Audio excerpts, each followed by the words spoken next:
വചനാഗ്നി വചനാഗ്നി ആത്മാവിൽ അഭിഷേക വചനാഗ്നി വചനാഗ്നി വചനാഗ്നി ആത്മാവിൽ അഭിഷേക വചനാഗ്നി ദേശങ്ങൾ രാജ്യങ്ങൾ ഗോത്രങ്ങൾ വംശങ്ങളെങ്ങും അറിയട്ടെ വചനാഗ്നി ദേശങ്ങൾ രാജ്യങ്ങൾ ഗോത്രങ്ങൾ വംശങ്ങളെങ്ങും പടരട്ടെ വചനാഗ്നി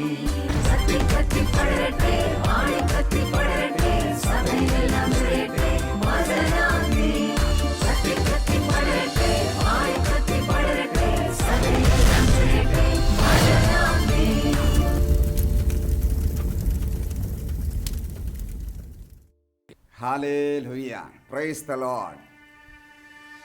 വീണ്ടും വരുവാനിരിക്കുന്ന കർത്താവായ യേശുവിൻ്റെ വലിയ നാമത്തിൽ എല്ലാ ഷാലോം പ്രേക്ഷകരെയും ഈ വചനാഗ്നി ശുശ്രൂഷയിലേക്ക് ഏറ്റവും സ്നേഹത്തോടെ സ്വാഗതം ചെയ്യുകയാണ്. ഇന്ന് നമ്മൾ ധ്യാനിക്കുന്ന വിഷയം ആഴത്തിലേക്ക് നീക്കി വലയിറക്കുക എന്നുള്ളതാണ്. ആഴത്തിൽ നമ്മുടെ ജീവിതത്തെ ക്രിസ്തുവാകുന്ന ആഴത്തിലേക്ക്, വിശുദ്ധിയുടെ ആഴങ്ങളിലേക്ക്, വചനത്തിൻ്റെ അഭിഷേകത്തിൻ്റെ ആഴത്തിലേക്ക് നമ്മുടെ ജീവിതത്തെ ഒന്ന് ഇറക്കുവാൻ ഇന്നത്തെ ശുശ്രൂഷ നിങ്ങളെ ഏറെ സഹായിക്കട്ടെ എന്ന് യേശുവിൻ്റെ നാമത്തിൽ ഞാൻ അനുഗ്രഹിച്ച് നിങ്ങൾക്ക് വേണ്ടി പ്രാർത്ഥിക്കുകയാണ്. Hallelujah, praise the Lord. ഇന്നത്തെ നമ്മുടെ ധ്യാന വിഷയത്തിന് ആധാരമായി നമ്മൾ ധ്യാനിക്കുന്ന ദൈവവചന ഭാഗം ലൂക്കായുടെ സുവിശേഷം അതിൻ്റെ 5-ാം അധ്യായം 1 മുതലുള്ള തിരുവചന ഭാഗമാണ്. 1-ാമത്തെ വാക്യത്തിൽ ഇങ്ങനെ എഴുതിയിരിക്കുകയാണ്: ദൈവവചനം ശ്രവിക്കുവാൻ വലിയ ഒരു ജനക്കൂട്ടം അവന് ചുറ്റും തിങ്ങിക്കൂടി എന്ന്. ദൈവവചനം ശ്രവിക്കുവാൻ യേശുവിന് ചുറ്റും വലിയ ഒരു ജനക്കൂട്ടം തിങ്ങിക്കൂടി. ഇതിൻ്റെ പശ്ചാത്തലം എന്ന് പറയുന്നത് ഗനേസർ തടാകത്തിൻ്റെ തീരമാണ്. മുക്കവരായിരിക്കുന്ന ആൾക്കാർ, പാവപ്പെട്ട മീൻപിടുത്തക്കാരായ മനുഷ്യർ തിങ്ങിപ്പാർക്കുന്നൊരു സ്ഥലം. ആരുടെ ചുറ്റുമാണ് വചനം കേൾക്കുവാൻ ഇവർ ഒന്നിച്ചു കൂടിയത്? അത് യേശുവിൻ്റെ ചുറ്റിനുമാണ് ഒന്നിച്ചു കൂടിയത്. ഇതിൻ്റെ പശ്ചാത്തലം നമ്മൾ താഴോട്ട് വായിക്കുമ്പോൾ നമുക്ക് അറിയുവാൻ സാധിക്കും. അവർ അതികാലത്തെയാണ് യേശുവിൻ്റെ അടുക്കൽ വചനം കേൾക്കുവാൻ ഇവർ വന്നിരിക്കുന്നത്. അതികാലത്തെ, ഒരുപക്ഷെ നേരം വെളുക്കുന്നതിന് മുമ്പേ, സൂര്യൻ ഉദിക്കുന്നതിന് മുൻപേ തന്നെ വലിയൊരു ജനക്കൂട്ടം പ്രിയമുള്ളവരെ യേശുവിൻ്റെ അടുക്കൽ വന്നിരിക്കുകയാണ്. എന്തിനാ? വചനം കേൾക്കാൻ. ഹല്ലേലൂയ. ഇത് നമ്മളെ ഓരോരുത്തരെയും, എന്നെ ഒത്തിരിയധികം ചിന്തിപ്പിച്ച ഒരു വചനഭാഗമാണ്. ഇന്ന് ഈ കാലഘട്ടത്ത് അനേകർ യേശുവിൻ്റെ അടുക്കൽ വരുന്നത് രോഗശാന്തിക്ക് വേണ്ടിയിട്ടാണ്, വിസ കിട്ടുവാൻ വേണ്ടിയിട്ടാണ്, വിദേശ യാത്രയ്ക്കുള്ള തടസ്സം മാറാൻ വേണ്ടി, IELTS പാസ്സാകാൻ, വീട് പണി നടക്കാൻ, വിവാഹ തടസ്സം മാറാൻ, ഇങ്ങനെയുള്ള പലവിധമായ ആവശ്യങ്ങളും ആഗ്രഹങ്ങളുമായിട്ട് അനേകർ യേശുവിൻ്റെ അടുക്കൽ വരുമ്പോൾ, ധ്യാന കേന്ദ്രത്തിൽ വരുമ്പോൾ, തീർത്ഥാടന കേന്ദ്രങ്ങൾ സന്ദർശിക്കുമ്പോൾ, അന്ന് ആ പഴയ ആ പ്രാകൃത അവസ്ഥയിൽ കഴിയുന്ന സാധാരണ ജനം അവർ എന്ത് ചെയ്തു? വചനം കേൾക്കുവാൻ യേശുവിൻ്റെ അടുക്കൽ ഒന്നിച്ച് വരികയാണ്. അതികാലത്തെ യേശുവിൻ്റെ അടുക്കൽ വന്നു. പ്രിയമുള്ളവരെ, ഈ ശബ്ദം കേൾക്കുന്നവരെ, അതികാലത്തെ എഴുന്നേൽക്കുന്ന ഒരു സ്വഭാവം നമുക്കുണ്ടോ? യേശുവിൻ്റെ അടുക്കൽ പ്രഭാതത്തിലേ തന്നെ വരുന്ന സ്വഭാവം നമുക്കുണ്ടോ? ഇവർ യേശുവിൻ്റെ അടുക്കൽ അതികാലത്തെ എഴുന്നേറ്റ് വന്നു. അതുകൊണ്ട് തിരുവചനം ഇന്ന് നമ്മെ പഠിപ്പിക്കുന്ന ഒരു കാര്യം എന്താ? നമ്മൾ പ്രഭാതത്തിലേ ഉണരണം, യേശുവിൻ്റെ അടുക്കൽ വരണം. എന്തിനാ? വചനം കേൾക്കുവാൻ, അല്ലെങ്കിൽ വചനം വായിക്കുവാൻ. നമ്മൾ വചനം വായിക്കുന്നവരായി നമ്മൾ മാറണം. പ്രഭാതത്തിലെ ഉണർന്ന് വിശുദ്ധ കുർബാനയ്ക്ക് പോകാൻ പറ്റുമെങ്കിൽ, അങ്ങനെ സാഹചര്യം ഉണ്ടോ എങ്കിൽ നമ്മൾ അതികാലത്ത് എഴുന്നേറ്റ് വിശുദ്ധ കുർബാനയിൽ പങ്കെടുക്കുവാൻ നമ്മൾ പോകുക, യേശുവിൻ്റെ അടുക്കൽ വരികയാണ്. ഇപ്പോഴത്തെ സീസണിൽ നമുക്ക് പലർക്കും അത് സാധ്യമല്ല. പക്ഷേ യേശുവിൻ്റെ അടുക്കൽ നിങ്ങൾക്ക് ദൈവവചനത്തിൻ്റെ മുൻപിലേക്ക് വരാം. നിങ്ങളായിരിക്കുന്ന ഇടങ്ങളിൽ ബൈബിൾ തുറക്കുക, വചനം വായിക്കുക. രാവിലെ തന്നെ മറ്റ് ന്യൂസുകൾ കേൾക്കാതെ, ലോകത്തിൻ്റെ വാർത്തകൾ അറിയാതെ, പത്രം വായിക്കാതെ, അതികാലത്തെ ദൈവമേ നീ എന്നോട് സംസാരിക്കണമേ, നിൻ്റെ ശബ്ദം എന്താണ്, നിൻ്റെ സ്വരം എന്താണ്, ഇന്ന് നീ എന്നോട് സംസാരിക്കാൻ ആഗ്രഹിക്കുന്നത് എന്താണ് എന്നുള്ള ആ വലിയൊരു ദാഹത്തോടെ പ്രിയമുള്ളവരെ പ്രഭാതത്തിലേ ഉണർന്ന് ദൈവവചനം വായിക്കുവാൻ, അങ്ങനെ ദൈവത്തിൻ്റെ സ്വരം കേൾക്കുവാൻ നമുക്ക് പരിശ്രമിക്കാം. അപ്പോൾ ഇങ്ങനെ യേശു വചനം പ്രസംഗിച്ചുകൊണ്ടിരിക്കുകയാണ്. അവിടെ ആ കടൽ തീരത്ത് 2 വള്ളങ്ങൾ അവിടെ കിടപ്പുണ്ടായിരുന്നു. 2 വള്ളങ്ങൾ. പക്ഷേ 2 വള്ളങ്ങളെ ഉള്ളൂ അവിടെ. അല്ല, കടൽ തീരമായതുകൊണ്ട്, മീൻപിടുത്തക്കാർ അനേകരുള്ള സ്ഥലമായതുകൊണ്ട് അവിടെ അനേകം വള്ളങ്ങളുണ്ട്. എന്നാൽ അതിനകത്ത് 2 വള്ളങ്ങൾ കരയോടടുത്ത് കിടക്കുന്നത് യേശു കണ്ടു എന്ന് പറയുമ്പോൾ, പ്രത്യേകമായി വിശുദ്ധ ബൈബിളിൽ അത് രേഖപ്പെടുത്തി വച്ചിരിക്കുകയാണ്. 2 വള്ളങ്ങൾ യേശു കണ്ടു. അതിന് പ്രത്യേകതയുണ്ട്. അനേകം വള്ളങ്ങൾ അവിടെ ഉണ്ടായിരുന്നു. എന്നാൽ അനേകം വള്ളങ്ങളിൽ 2 വള്ളങ്ങളെ യേശു കണ്ടു. യേശു കണ്ടു എങ്കിൽ ആ വള്ളങ്ങൾ അനുഗ്രഹിക്കപ്പെടാതെ പോകുകയില്ല. Hallelujah, praise the lord. Yesu കണ്ടു എങ്കിൽ, യേശുവിൻ്റെ ദൃഷ്ടിയിൽ ആ വള്ളങ്ങൾ പെട്ടു എങ്കിൽ തീർച്ചയായും ആ വള്ളങ്ങൾ അനുഗ്രഹിക്കപ്പെടുക തന്നെ ചെയ്യും. ഈ ശബ്ദം കേൾക്കുന്ന പ്രിയമുള്ളവരെ, യേശു നിങ്ങളെ കണ്ടിട്ടുണ്ടെങ്കിൽ നിങ്ങളുടെ സ്ഥിതിക്ക് വ്യത്യാസം വരും, നിങ്ങളുടെ രോഗത്തിന് വ്യത്യാസം വരും, സാമ്പത്തിക നിലവാരത്തിന് വ്യത്യാസം വരും, നിങ്ങളുടെ കണ്ണുനീര് മാറും, തകർച്ച മാറും, നിങ്ങൾക്ക് ഉയർച്ചയുണ്ടാകും. Hallelujah, hallelujah, praise the lord. 2 വള്ളങ്ങൾ കരയോട് കിടക്കുന്നത് യേശു കണ്ടു.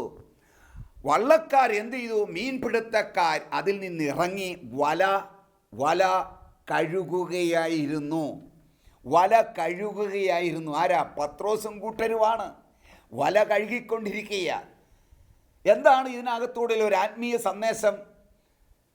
അവർ വല കഴുകിയാൽ മാത്രമേ, അല്ലെങ്കിൽ വലയിലുള്ള ചെളി, അഴുക്ക്, പായലുകൾ, ഇതെല്ലാം ഏത് മീൻപിടുത്തക്കാരും മീൻ പിടിച്ചെല്ലാം കഴിയുമ്പോൾ അവർ വല കഴുകാറുണ്ട്.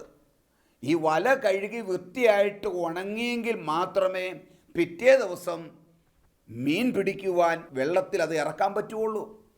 ചെളി പിടിച്ച, അഴുക്ക് പിടിച്ച വലയുമായിട്ട് പിന്നെ പിറ്റേ ദിവസം മീൻ പിടിക്കാനായിട്ട് പറ്റുകയില്ല. അപ്പോൾ വല അവർ കഴുകുകയായിരുന്നു. ഈശോ നമ്മളോട് പറയുകയാണ്, നമ്മുടെ വല നമ്മൾ കഴുകുന്നവരായി മാറണം. എല്ലാ ദിവസവും രാവിലെ അല്ലെങ്കിൽ വൈകിട്ട് കിടക്കുന്നതിന് മുൻപ് പ്രിയമുള്ളവരെ, നമ്മുടെ ജീവിതമാകുന്ന വല, നമ്മുടെ മനസ്സാകുന്ന വല, നമ്മുടെ ആത്മാവാകുന്ന വലയെ നമ്മൾ കഴുകുന്നവരായി നമ്മൾ മാറണം.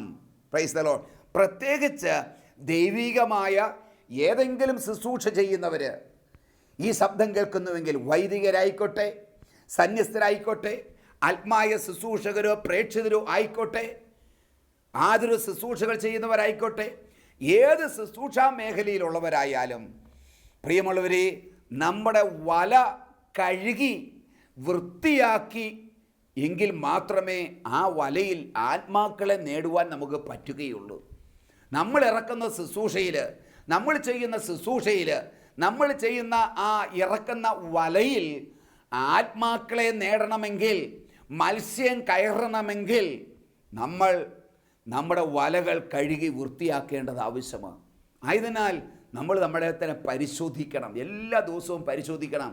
അശുദ്ധമായത് എന്തെങ്കിലും എൻ്റെ ചിന്തയിൽ, എൻ്റെ മനോഭാവത്തിൽ, എൻ്റെ പ്രവൃത്തിയിലൂടെ, എൻ്റെ മനസ്സിൽ ഒക്കെ കടന്നുകൂടിയിട്ടുണ്ടോ? കഴുകി ശുദ്ധീകരിക്കപ്പെട്ട വല വേണം വീണ്ടും നമ്മൾ ഇറക്കുവാൻ, നമ്മൾ ശുശ്രൂഷയ്ക്ക് വേണ്ടി ഇറങ്ങുവാൻ. Price the Lord. ഇതേ ഭാഗം തന്നെ മത്തായിയുടെ സുവിശേഷത്തിൽ ഇങ്ങനെയാണ് പറയുന്നത്. യോഹന്നാനും യാക്കോബും വലയുടെ കേട് പോക്കുകയായിരുന്നു എന്നാണ് പറയുന്നത്. വലയുടെ കേട് പോക്കുകയായിരുന്നു. ഇത് രണ്ടും ശരിയാണ്. എല്ലാ മീൻപിടുത്തക്കാരും ഇതാ മീൻ പിടിച്ച് കരയിൽ വന്ന് മീനെല്ലാം വലയിൽ നിന്ന് എടുത്തതിന് ശേഷം ആദ്യം അവർ വല കഴുകും. വല കഴുകി അവർ ഉണങ്ങും. അങ്ങനെ ഉണങ്ങിക്കഴിയുമ്പോൾ പിന്നെ അവർ സ്വസ്ഥമായിട്ട് തണലത്ത് എവിടെയെങ്കിലും മാറിയിരുന്നു കൊണ്ട് ഈ വലയ്ക്ക് എവിടെയെങ്കിലും കേടുപാടുകൾ പറ്റിയിട്ടുണ്ടോ, അതിൻ്റെ കണ്ണികൾ പൊട്ടിപ്പോയിട്ടുണ്ടോ, വല കീറിപ്പോയിട്ടുണ്ടോ എന്നവർ പരിശോധിച്ചിട്ട് അവർ നൂലെടുത്ത് പൊട്ടിപ്പോയ കണ്ണികൾ കൂട്ടിക്കെട്ടി കേടുപാടുകൾ പോക്കാറുണ്ട്. ഹല്ലേലൂയ.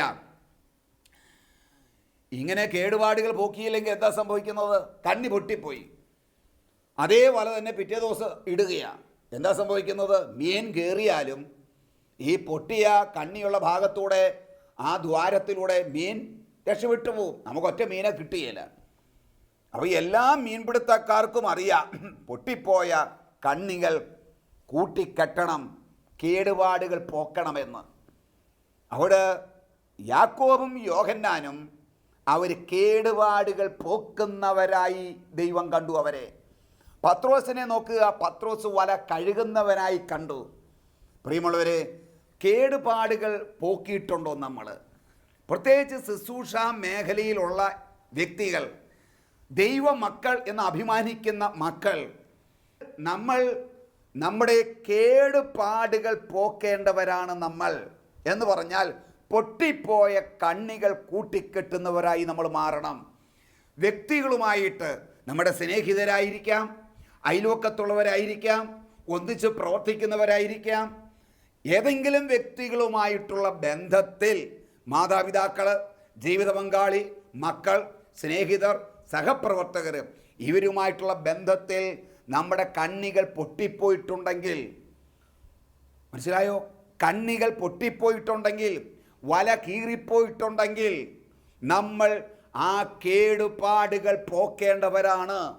പൊട്ടിപ്പോയ കണ്ണികൾ കൂട്ടിക്കെട്ടേണ്ടവരാണ്. Praise the lord. Hallelujah.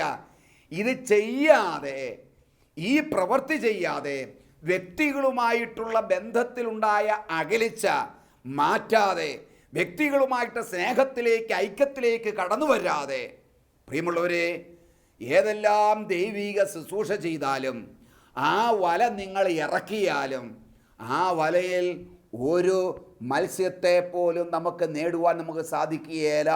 Praise the Lord.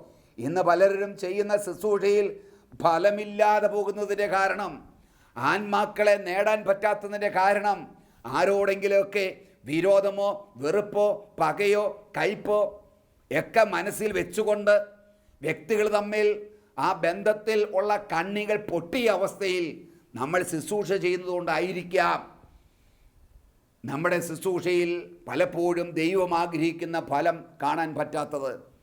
ആയതിനാൽ ഈ പത്രോസിൽ നിന്നും യോഹന്നാനിൽ നിന്നെല്ലാം നമ്മൾ പാഠം ഉൾക്കൊള്ളണം. വല നമ്മൾ കഴുകണം. അത് നമ്മളെ തന്നെ പരിശോധിക്കുകയാണ് ചെയ്യുന്നത്. വലയുടെ കേടുപാടുകൾ പോക്കണം. മറ്റുള്ളവരുമായിട്ടുള്ള ബന്ധത്തിലുള്ള ആ വിള്ളലുകൾ മാറ്റി ഐക്യത്തിലേക്ക് വരികയാണ് ചെയ്യേണ്ടത്. ഹല്ലേലൂയ. Praise the Lord. ഇങ്ങനെ വലയുടെ കേടുപാടുകൾ പോക്കുന്ന, വല കഴുകിക്കൊണ്ടിരിക്കുന്ന പത്രോസിൻ്റെ വള്ളത്തേൽ യേശു കയറി. Price the Lord. ആരുടെ വള്ളത്തേലാണ് യേശു കയറുന്നത്? ആരുടെ വള്ളത്തേലാണ് യേശു കയറുന്നത്? നമ്മളെ തന്നെ പരിശോധിക്കുന്ന, വല കഴുകുന്ന, മനസ്സിനെ, ആത്മാവിനെ, ശരീരത്തെ എപ്പോഴും വിശുദ്ധീകരിക്കുന്ന, വിശുദ്ധിയിൽ സൂക്ഷിക്കുന്ന വ്യക്തികളുടെ ജീവിതത്തിലേക്ക് യേശു കയറും. പത്രോസിൻ്റെ വള്ളത്തിൽ യേശു കയറി. ആ വള്ളത്തെ കയറാനായിട്ടുള്ള യോഗ്യത യേശു എന്താ കണ്ടത്? അവൻ വല കഴുകുന്നവരാണ്.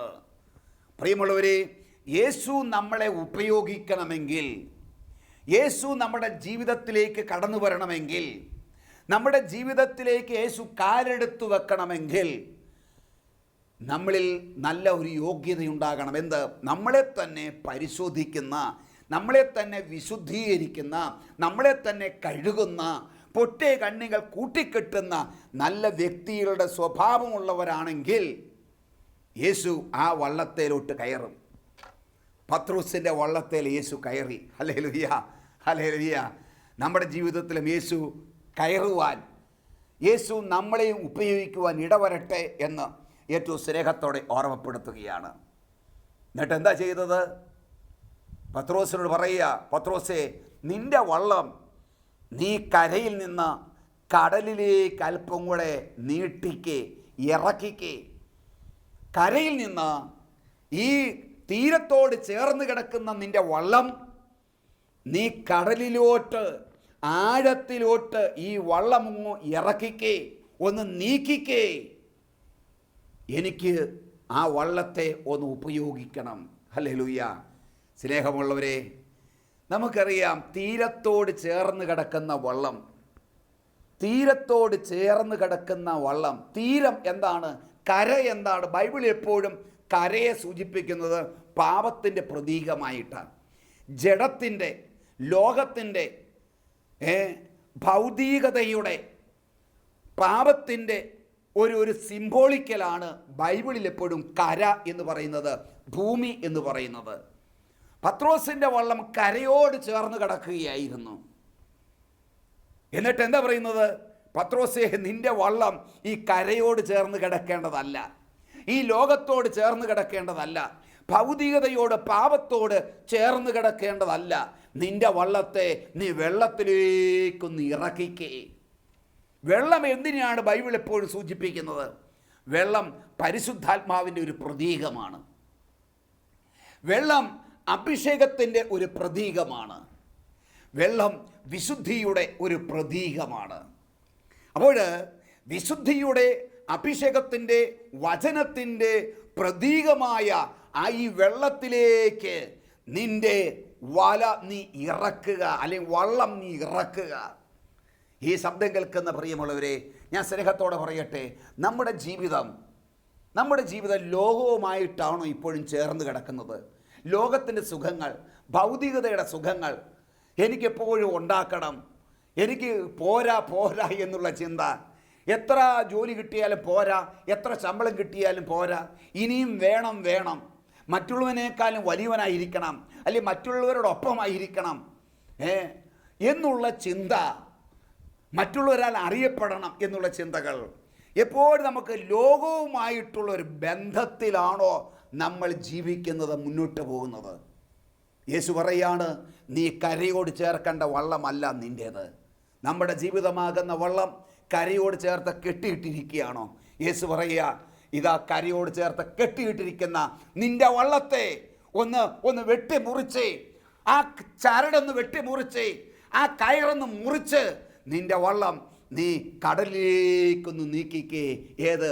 അഭിഷേകത്തിൻ്റെ, വിശുദ്ധിയുടെ, പരിശുദ്ധാത്മാവിൻ്റെ, കൃപയുടെ ആഴങ്ങളിലേക്ക്, കടലിലേക്ക് നിന്റെ വള്ളത്തെ നീക്കുവാൻ എന്ന് പറഞ്ഞാൽ നിങ്ങളുടെ ജീവിതത്തെ ഒന്ന് നീക്കിക്കേ. Praise the lord, hallelujah. കാരണം അവിടെ ഇരുന്ന് വേണം യേശുവിന് പ്രസംഗിക്കാൻ. നിങ്ങൾക്കറിയാവോ, കരയോട് ചേർന്ന് കിടക്കുന്ന വള്ളത്തിന് എപ്പോഴും ഈ തിരമാലകൾ കൂടുതൽ ആഞ്ഞടിക്കുന്നത് ആ കരയോട് ചേർന്ന് കിടക്കുന്ന സ്ഥലത്ത്. ഏത് തീരത്തായാലും തീരത്തോടടുക്കുമ്പോഴാണ് തിരമാലകൾ അതിശക്തമായിട്ട് പൊങ്ങി അടിച്ച് കരയിലോട്ട് കയറുന്നത്.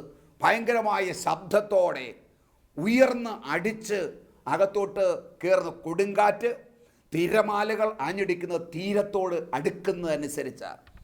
എന്നാൽ നടുക്കടലിലേക്ക് പോകുമ്പോൾ, ആ നടുക്കടലിലേക്ക് പോകുമ്പോൾ വലിയ ശാന്തത നമുക്ക് അനുഭവിക്കുവാനായിട്ട് സാധിക്കും. ഈ ശബ്ദം കേൾക്കുന്നവരെ, പ്രിയമുള്ള സഹോദരങ്ങളെ, നിങ്ങളുടെ ജീവിതം കരയോട് ചേർന്ന് കിടക്കുന്നത് കൊണ്ടായിരിക്കാം എപ്പോഴും പ്രശ്നങ്ങളാണ്. നിങ്ങളുടെ കുടുംബം ആടി ഉലയുകയാണ്. നിങ്ങളുടെ ദാമ്പത്യ ജീവിതം എപ്പോഴും ആടി ഉലയുകയാണ്. നിങ്ങളുടെ ജീവിതത്തിനെതിരെ എപ്പോഴും കൊടുങ്കാറ്റുകൾ ആഞ്ഞടിച്ചുകൊണ്ടിരിക്കുക, തിരമാലകൾ ആഞ്ഞടിച്ചുകൊണ്ടിരിക്കുക. ഒരു സ്വസ്ഥത നിങ്ങൾക്ക് കിട്ടുന്നില്ല, ഒരു സമാധാനം കിട്ടുന്നില്ല, ഒരു സന്തോഷം കിട്ടുന്നില്ല. എപ്പോഴും എപ്പോഴും എപ്പോഴും ഈ പ്രശ്നങ്ങളാൽ ആടി ഉലയുന്ന അവസ്ഥയിലാണോ നിങ്ങളുടെ ജീവിതം? ഒരുപക്ഷെ നിങ്ങൾ തീരത്തോട് ചേർന്ന് കിടക്കുന്നതുകൊണ്ടായിരിക്കാം, ലോകത്തോട് കരയോട് ചേർന്ന് കിടക്കുന്നതുകൊണ്ടായിരിക്കാം. എന്നാൽ ഈ കെട്ടൊന്നഴിച്ച് നിന്റെ വള്ളത്തെ കടലിലേക്കൊന്ന് നീക്കിയാൽ ഈ തീരത്ത് കാണുന്ന ആ വലിയ കൊടുങ്കാറ്റുകൾ, തിരമാലകൾ, ശബ്ദങ്ങൾ ഒന്നും അവിടെ കാണിയല്ല. അവിടെ വലിയ ശാന്തത അനുഭവിക്കുവാനായിട്ട് സാധിക്കും. ഹല്ലേലൂയ. കടലിലേക്ക് നീക്കിയ വള്ളത്തിൽ കയറുന്നതുകൊണ്ട് യേശു പ്രസംഗിക്കാൻ തുടങ്ങി. യേശു എപ്പോഴാണ് നീയാകുന്ന പ്ലാറ്റ്ഫോമിനെ ഉപയോഗിക്കുന്നത്? നീ വചനത്തിലേക്ക് നിൻ്റെ വള്ളത്തെ ഇറക്കുമ്പോഴാണ്. മറ്റൊരു കാര്യം ഞാൻ പറയട്ടെ, പത്രോസിനോട് ചോദിച്ചപ്പോൾ തന്നെ പത്രോസ് യേശുവിന് തൻ്റെ വള്ളം വിട്ടുകൊടുത്തു. പത്രോസിനോട് യേശു ചോദിച്ചു, പത്രോസേ, ഞാൻ ഈ വള്ളത്തെ കയറുന്നോണ്ട് സാധനം നേരെ സുവിശേഷം പറഞ്ഞോട്ടെ? കയറിക്കോളാൻ പറഞ്ഞ്. മനസ്സിലായോ? മടി കൂടാതെ പത്രോസ് യേശുവിനെ വിട്ടുകൊടുത്തു തൻ്റെ ദൈവരാജ്യ ശുശ്രൂഷയ്ക്ക് വേണ്ടി. പ്രിയമുള്ളവരെ, യേശുവിന് നിങ്ങളിൽ കയറി നിന്നുകൊണ്ട് നിങ്ങളിലൂടെ സുവിശേഷം പ്രസംഗിക്കണമെന്ന് യേശുവിനുണ്ട്. നിങ്ങളാകുന്ന വള്ളത്തേൽ, നിങ്ങളാകുന്ന വഞ്ചിയേൽ യേശുവിനെ കയറി നിന്നുകൊണ്ട്, നിങ്ങളാകുന്ന പ്ലാറ്റ്ഫോമിൽ നിന്നുകൊണ്ട് യേശുവിന് തൻ്റെ ദൈവരാജ്യ ശുശ്രൂഷ, സുവിശേഷം പ്രസംഗിക്കണമെന്ന് ആഗ്രഹമുണ്ട്. യേശു നിങ്ങളോട് ചോദിക്കുകയാണ്, മകനെ, നിൻ്റെ ജീവിതം എനിക്ക് തരാവോ എന്ന് ചോദിച്ചാൽ, പത്രോസിനെ പോലെ തൻ്റെ വള്ളം വിട്ടുകൊടുത്തതുപോലെ നിങ്ങളുടെ ജീവിതത്തെ വിട്ടുകൊടുക്കാൻ നിങ്ങൾ തയ്യാറാണോ? ഹല്ലേലൂയ. കഴിഞ്ഞ 35 വർഷങ്ങൾക്ക് മുമ്പ്, ഏകദേശം 1985 കർത്താവ് എന്നോട് ചോദിച്ചപ്പോൾ എൻ്റെ ജീവിതം എൻ്റെ യേശുവിന് ഞാൻ ഏൽപ്പിച്ചു കൊടുത്തതാ. അന്ന് മുതൽ ഇന്ന് വരെ ക്രിസ്തു എൻ്റെ വള്ളത്തേൽ, എൻ്റെ വഞ്ചിയിൽ കയറി നിന്നുകൊണ്ട് അവൻ സുവിശേഷം പ്രസംഗിച്ചുകൊണ്ടിരിക്കുക. യേശുവിനായി എൻ്റെ ജീവിതമാകുന്ന വള്ളത്തെ ഞാൻ അന്ന് ഏൽപ്പിച്ചു കൊടുത്തതാണ്. പിന്നെ പുറകോട്ട് തിരിഞ്ഞു നോക്കിയിട്ടില്ല. യേശു നിങ്ങളുടെ ജീവിതത്തെ ചോദിച്ചാൽ നിങ്ങൾ ഏൽപ്പിച്ചു കൊടുക്കാൻ തയ്യാറാണോ? ആ വള്ളത്തിൽ കയറുന്നുകൊണ്ടാണ് യേശുവിന് ഇന്ന് ഈ ലോകത്തിൽ തൻ്റെ സുവിശേഷ വേല ചെയ്യേണ്ടത്. ഹല്ലേലൂയ. നിങ്ങളിലൂടെ ദൈവത്തിൻ്റെ സുവിശേഷ വേല ചെയ്യാൻ ആഗ്രഹിക്കുന്നുണ്ട്. നിങ്ങളുടെ ജീവിതമാകുന്ന വള്ളത്തെ യേശുവിന് ഏൽപ്പിച്ചു കൊടുക്കാം. ഹല്ലേലൂയ. യേശു സുവിശേഷം പ്രസംഗിച്ചതിന് ശേഷം, യേശു പ്രസംഗമെല്ലാം അവസാനിപ്പിച്ചു കഴിഞ്ഞപ്പോൾ പത്രോസിനോട് പറഞ്ഞു, ആഴത്തിലേക്ക് നീക്കി നീ വലയിറക്കുക. പത്രോസേ, നീ ആഴത്തിലേക്ക് നീ വലയിറക്കുക എന്ന്. ഈ ശബ്ദം കേട്ട് പത്രോസ് ആഴത്തിലേക്ക് വലയിറക്കുകയാണ്. Praise the lord. ഹല്ലേലൂയ. യേശുവിൽ പ്രിയമുള്ളവരെ, പ്രിയ വിശ്വാസികളെ, പ്രിയ സഹോദരങ്ങളെ, സഹോദരിമാരെ, ഞാൻ സ്നേഹത്തോടെ നിങ്ങളോട് പറയുകയാണ്, യേശു ഇന്ന് എന്നോടും നിങ്ങളോടും പറയുന്നൊരു കാര്യമുണ്ട്. നീ ആഴത്തിലേക്ക്, ആധ്യാത്മികതയുടെ, വിശുദ്ധിയുടെ, അഭിഷേകത്തിൻ്റെ, കൃപാവരങ്ങളുടെ ആഴത്തിലേക്ക് നിൻ്റെ ജീവിതത്തെ ഇറക്കണമെന്ന് യേശു ഇന്ന് ആവശ്യപ്പെടുകയാണ്. നമ്മൾ ഭൗതികതയ്ക്ക് വേണ്ടി എത്ര നാൾ നമ്മൾ ഓടും? ഭൗതികതയുടെ പുറകെ എത്ര നാൾ നമ്മൾ ഓടും? എത്ര നാൾ പ്രാർത്ഥിച്ചുകൊണ്ടിരിക്കും? നിത്യജീവൻ പ്രാപിക്കണമെങ്കിൽ, ആത്മരക്ഷ പ്രാപിക്കണമെങ്കിൽ, മരണത്തിന് ശേഷം മരണാനന്തരമായ ഒരു ജീവിതത്തിലേക്ക് പ്രവേശിക്കണമെങ്കിൽ, നിത്യസമ്മാനം നിങ്ങൾക്ക് ലഭിക്കണമെങ്കിൽ, ഞാൻ പറയട്ടെ, ആഴത്തിലേക്ക് നിങ്ങളുടെ വല ഇറക്കേണ്ടത് ആവശ്യമാണ്. നിങ്ങളുടെ ജീവിതത്തെ, നിങ്ങളുടെ ആധ്യാത്മികതയെ ആഴത്തിലോട്ടൊന്ന് ഇറക്കിക്കേ. ജീവിതം പൂർണ്ണമായി ഒന്ന് ഏൽപ്പിച്ചു കൊടുത്തേ. ഭൗതികതയിൽ മാത്രം നിങ്ങൾ എത്ര നാൾ മുന്നോട്ട് പോകും? നിങ്ങളുടെ ആത്മീയ ജീവിതം മുഴുവൻ ആത്മീയമായ ഈ മതപരമായ ഈ ആചാരങ്ങളും അനുഷ്ഠാനങ്ങളെല്ലാം ഭൗതികതയ്ക്ക് വേണ്ടി മാത്രമാകുമ്പോൾ, പ്രിയമുള്ളവരെ, അത് നിത്യതയിലേക്ക് നിങ്ങളെ സഹായിക്കുന്നതല്ല. യേശു പത്രോസിനോട് പറഞ്ഞു, ആഴത്തിലേക്ക് നീ വലയിറക്കുക. ഇന്ന് യേശു നമ്മോട് പറയുകയാണ്, നമ്മുടെ ജീവിതത്തെ കുറേക്കൂടി ആഴത്തിലോട്ട് നീ വലയിറക്കാൻ തയ്യാറായാൽ. പത്രോസിൻ്റെ അതിനുശേഷമുള്ള സംഭവം നമുക്കറിയാം. ആ വല നിറച്ചു മത്സ്യം കിട്ടിയെന്ന്. അതുവരെയും ഒന്നും കിട്ടാതിരുന്ന പത്രോസിന് വല നിറച്ച മത്സ്യം കിട്ടി. ആഴത്തിലേക്ക് വലയിറക്കാൻ, ജീവിതമിറക്കാൻ, വിശുദ്ധിയുടെ, ആധ്യാത്മികതയുടെ, വചനത്തിൻ്റെ, അഭിഷേകത്തിൻ്റെ, നിത്യജീവൻ്റെ ആഴങ്ങളിലേക്ക് നിങ്ങളുടെ ജീവിതത്തെ നിങ്ങൾ ഇറക്കുവാൻ തയ്യാറായാൽ അവിടെ അനേകം ആത്മാക്കളെ നേടുവാൻ ഇറക്കുന്ന വല മുഴുവൻ നിറച്ചു തരുന്ന ഒരു കർത്താവ്, നിങ്ങളുടെയും നിങ്ങളുടെ കുടുംബത്തെയും നിങ്ങളുടെ തലമുറകളെയും അനുഗ്രഹിക്കുന്ന ഒരു കർത്താവ് ഇവിടെയുണ്ട്. ആയതിനാൽ നമുക്ക് ജീവിതം കർത്താവിന് ഏൽപ്പിച്ചു കൊടുക്കാം. നമുക്ക് പ്രാർത്ഥിക്കാം.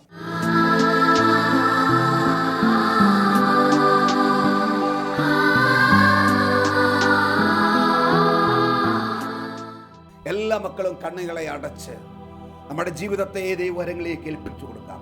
പത്രോസ് തൻ്റെ വള്ളം യേശുവിനെ ഏൽപ്പിച്ചു കൊടുത്തതുപോലെ ചോദിച്ചപ്പോൾ തന്നെ പത്രോസ് യേശുവിന് വള്ളം വിട്ടുകൊടുത്തപ്പോഴാണ് ഇതാ യേശു ആ വള്ളത്തിൽ കയറിയത്. ആ വള്ളത്തിൽ നിന്നുകൊണ്ട് യേശുവിന് സുവിശേഷം പ്രസംഗിക്കുവാൻ യേശുവിന് അപ്പോഴാണ് സാധിച്ചത്. ഈ ശബ്ദം കേൾക്കുന്ന പ്രിയമുള്ളവരെ, പ്രിയ സഹോദരങ്ങളെ, നമുക്ക് നമ്മുടെ ജീവിതത്തെ യേശുവിനെ ഏൽപ്പിച്ചു കൊടുക്കാം, വിട്ടുകൊടുക്കാം, ആ കെട്ടെന്നഴിക്കാം. പൂർണ്ണമായും യേശു ഏറ്റെടുക്കട്ടെ. യേശുവേ, നീ എന്നെ ഉപയോഗിക്കണമേ. യേശു കയറി നിൽക്കുന്ന ആ വള്ളത്തിൽ, യേശു ഒരു വള്ളത്തിൽ കയറിയിട്ടുണ്ടെങ്കിൽ ആ വള്ളത്തെ അനുഗ്രഹിക്കാതെ വിടുകയില്ല. യേശുവിന് വേണ്ടി നിങ്ങൾ വള്ളം വിട്ടുകൊടുത്തെങ്കിൽ ആ വള്ളത്തെ നിറച്ചു തരുന്നൊരു കർത്താവുണ്ട്. നീ വിട്ടുകൊടുക്കുന്ന നിന്റെ വള്ളത്തെ, നിന്റെ വിട്ടുകൊടുക്കുന്ന നിന്റെ ജീവിതത്തെ, നിന്റെ കുടുംബത്തെ, നിന്റെ ലൈഫിനെ, നിന്റെ സമ്പത്തിനെ ദൈവം ഇരട്ടിയായി സമൃദ്ധിയായി നിറച്ച് മടക്കി നിനക്ക് തരുന്ന ഒരു കർത്താവാണ് നമുക്കുള്ളത്. ജീവിതം മുഴുവൻ നിന്റെ ജീവിതത്തെ, നിന്റെ കുടുംബത്തെ, നിന്റെ സമ്പത്തിനെ എല്ലാം ദൈവത്തിനായി ഏൽപ്പിച്ചു കൊടുത്തുകൊണ്ട് കരം ഉയർത്തി ഒന്ന് സ്തുതിച്ച് പ്രാർത്ഥിക്കട്ടെ. Hallelujah, hallelujah, hallelujah, hallelujah, hallelujah, hallelujah, hallelujah. ദൈവകൃപയുടെ അഭിഷേകം 10,000ങ്ങളിലേക്ക് ഇപ്പോൾ തന്നെ വ്യാപരിക്കട്ടെ. ഈ ശബ്ദം കേൾക്കുന്ന എല്ലാ മക്കളിലേക്കും ആ കൃപ ഒഴുകട്ടെ. വചനത്തിന്റെ അഭിഷേകം വർഗട്ടെ. ദൈവസ്നേഹത്തിന്റെ അഭിഷേകം കൃപ ഇറങ്ങട്ടെ. Hallelujah, hallelujah, hallelujah. വിശ്വാസത്താൽ നിറയ്ക്കണമേ, വിശ്വാസത്താൽ നിറയ്ക്കണമേ. പൂർണ്ണമായി സമർപ്പിക്കുവാൻ, പൂർണ്ണമായി ലഭിച്ചു നൽകുവാൻ കടവേൽ വിശ്വാസത്തിന്റെ വർധനവ് നൽകണമേ എന്ന് പ്രാർത്ഥിക്കുന്നു. ഓ ഹരഖലബാരാദിയ, hallelujah, hallelujah, hallelujah, hallelujah, hallelujah, hallelujah. ഓ പരിശുദ്ധാത്മാവേ, 10,000ങ്ങളിലേക്ക് ഇറങ്ങണമേ പ്രാർത്ഥിക്കുന്നു കർത്താവേ. സുവിശേഷത്തിന്റെ തീഷ്ണതയാൽ നിറയ്ക്കണമേ, ജ്വലിപ്പിക്കണമേ, അഭിഷേകത്താൽ നിറയ്ക്കണമേ. Hallelujah, hallelujah. കടലിന്റെ ആഴങ്ങളിലേക്ക് അവരുടെ ജീവിതത്തെ ഇറക്കുവാൻ, വിട്ടുകൊടുക്കാനുള്ള കൃപ ഇവിടെ മേൽ ഇപ്പോൾ തന്നെ വ്യാപരിക്കട്ടെ, വ്യാപരിക്കട്ടെ. Hallelujah, hallelujah, hallelujah.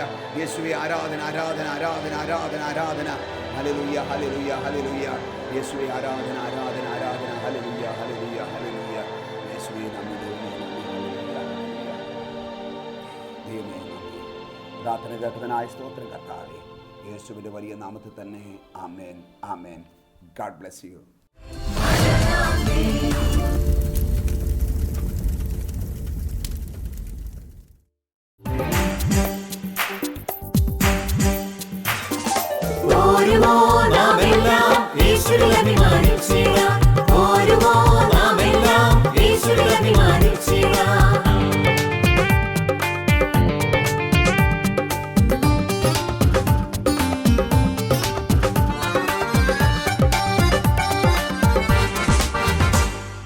നമ്മുടെ നാഥൻ ഒലിവുമലയിൽ അന്ന് നൽകിയ മിഷൻ ദൂത് തലമുറ തലമുറ കൈമാറി കെടാതെ ഞങ്ങൾ ഘോഷിക്കും, കെടാതെ ഞങ്ങൾ